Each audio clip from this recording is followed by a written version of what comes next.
MB Media and Design, MBTV, your girl Sky, and right now I'm here with the infamous Amadeus. That's right. What's going on? How are you? I'm good. I'm doing great. I'm happy to be here. I'm glad to have you here. It's long overdue. I had to go to the garden for MicrophoneBully to call me up there. You already know we support you. Yeah, I know. So my first question to you would definitely be, like, when we interview artists, we always want to try to help the world understand who the artist is, or who the producer is.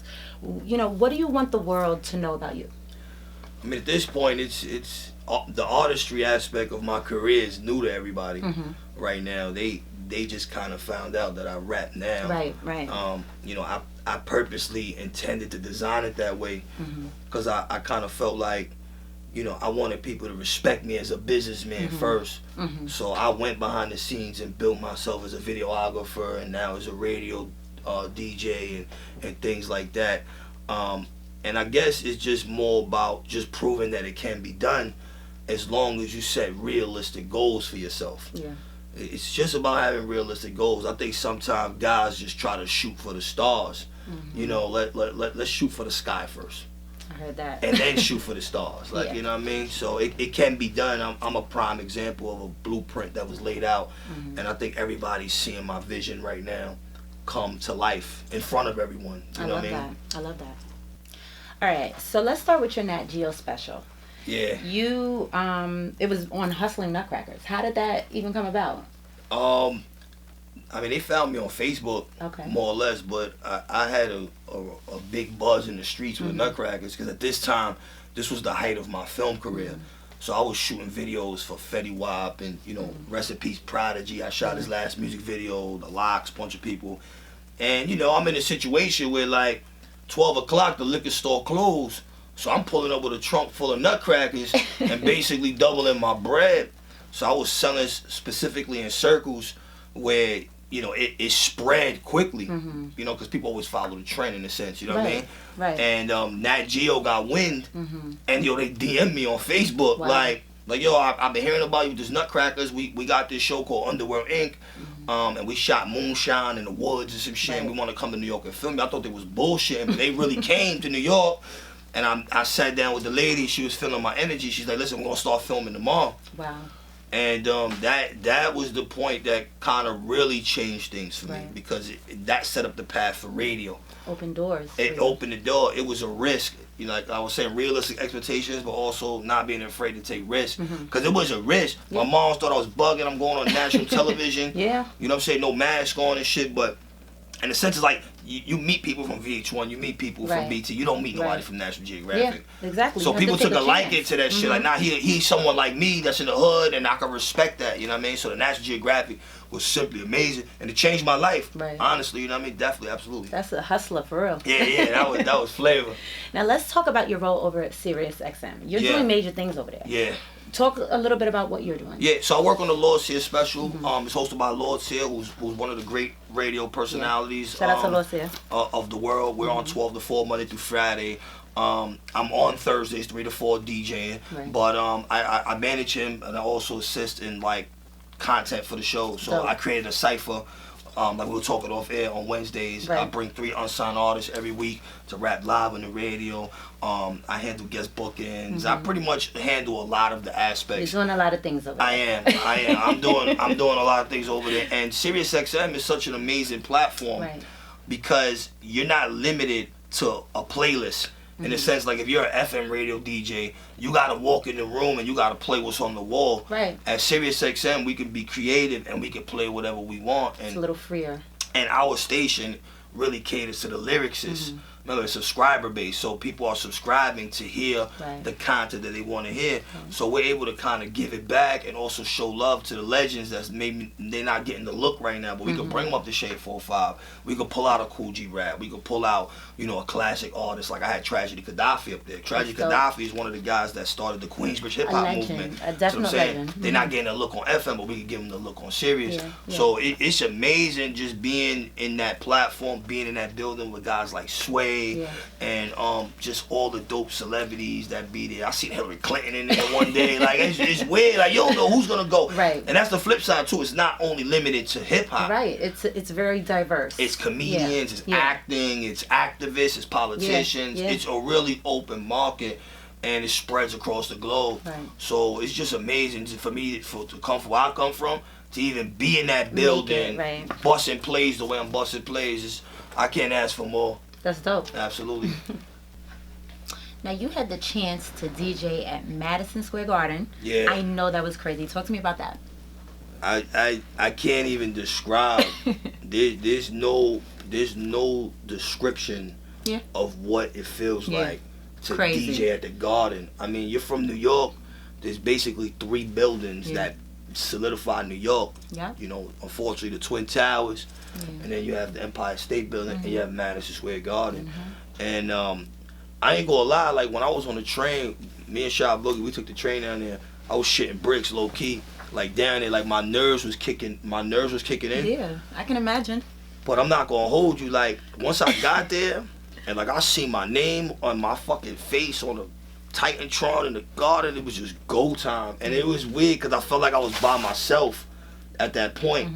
Like in a weird way, even though I was in a sold out Garden with 21,000 people, at that moment, for those sets, I did halftime, I did pregame, and I did a 2-minute timeout. I just felt like I was in a world of my own at that moment. And again, for me to be a kid, come from the Bronx, being able to, I used to ride that train every day. I used to go see wrestling down there, and, you know, basketball and shit. And to be there, like, as a featured act, was just, there's nothing that can describe that feeling at all. Nothing. I can imagine. It was just simply amazing. Seriously. That's dope. That's super dope. And I also want to touch on your Any Day Now project. Yeah, Any Day Now, the EP. Yeah. What can we expect? So the first Any Day Now came out, it was pretty much a shock to everyone. Like I said earlier, people didn't know that I rap. Right. So, and again, I do a cypher with unsigned artists, and I'm bringing all these lyrics up, and they like, hold up, this nigga could rap. Like, I could rap, you know what I mean? The first Any Day Now, it's pretty much, it's 3 EPs that equal 1 album. And each one will display a different emotion. Right. The first Any Day Now was just kind of like to prove that I could rhyme. And it was aggressive, 90s style, New York style beats. The next Any Day Now is gonna be a sound called lo-fi. It's like an experimental sound. You've heard it on a bunch of type of records. Matter of fact, 2 Chainz had a record like that with Ariana Grande. I Rule the World. It's like a sound like that.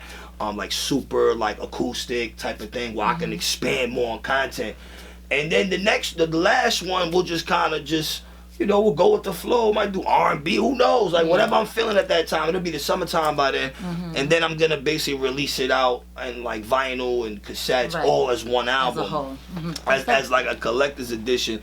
It's just kind of like I want to be out here to set the example, because I think a lot of kids are afraid to rap right now.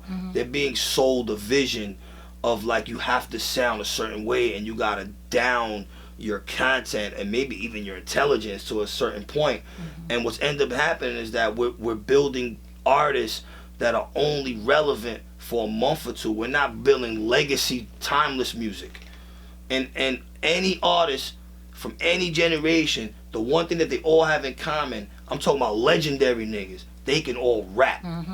When it comes to Drake, Nicki Minaj, you could pull anybody, even Travis Scott, he can rap. They can rap. And I just feel like they're being shot the wrong message because the vision is so narrow with the way social media is and the reliance on FM radio. You don't need FM radio no more. You can really create, but they shouldn't be afraid to pitch. So I'm going in the forefront. They see me. I'm on Hot 97 with bars. I'm on Power 105 with bars. I'm on Shade 405, of course, but I'm there with bars. I'm in the Garden with bars. Bars is what got me to the Garden. They didn't book me because they want to hear me play Future. They want to hear me play what I play on Shade, Tribe Called Quest, KRS-One, Rakim, even, you know, Capone and Nori. That's what they wanted to hear. That's what got me to that platform. So they should, I'm stepping forward as the example. Like, don't be afraid. Don't be afraid. As a musician, you should be able to tackle all different types of music to create a body of work. the current music is only displaying one emotion, right. and that's why we're stuck with artists that are only selling 60,000 units their whole album. But there's a reason why J. Cole could go platinum the first week. There's a reason why Kendrick go platinum the first week. It has a lot to do with the content. So we just want to push a content-driven thing. Right. And again, if I got to go first and be the test dummy to show them, the show be it. It's all good. Like, that's exactly what we're doing. How hard is it for you to wear all these hats? It's hard, and I'm a father on top of that. You know what I mean? I got amazing children, wife. Radio is obviously the priority. I just kind of took my time and perfected everything as I went along, you know, and I've always gotten out of things at the height of my career. So like film, like the last 2 videos I shot was Prodigy and Fetty Wap, and I just stopped shooting. Wow. You know, then I could always go back, and there was no decline. So it's definitely difficult juggling it, and you know, in all honesty, like this is an intimate setting. It's hard for me to be a musician. It's not easy. I'm on a show on a national platform that is my priority every day, on top of all the other things that I'm doing, providing for the unsigned artists. For me to find time to even create 6 songs for an EP is a lot of work. They don't really understand. They love it, but it's hard. It's not easy. I'm not gonna say in front for niggas like it's easy. Nah, it's hard. Like, I appreciate your honesty. It's hard. I need Henny. And that shit late night, the hen dog, and it's cool, but you know, we vibing, and again, we just want to push the agenda forward. Right. And I don't even want to hold you. We like to keep these interviews short and sweet. I know you have a lot going on. Yeah, you know, you're a busy man. So is there anything else that you would like our viewers to know? Anything coming up besides your project? What do you want to? I mean, Live 89 right now is the new thing that I got. It's a radio platform for all the unsigned artists. Nice. And again, man, just Shade 45 every Thursday, 3 p.m. Catch me on there. And unsigned artists, if you got bars, hit MicrophoneBully. Don't call me, hit him. I want elite MCs, period. And you'll get a chance. He'll filter them out. He'll let me know who's ready to come. You know what I'm saying? There you go. MBTV, MB Media and Design. Thank you for having me. Thank you so much for coming. Thank you. I appreciate it. Stay tuned. Thank you.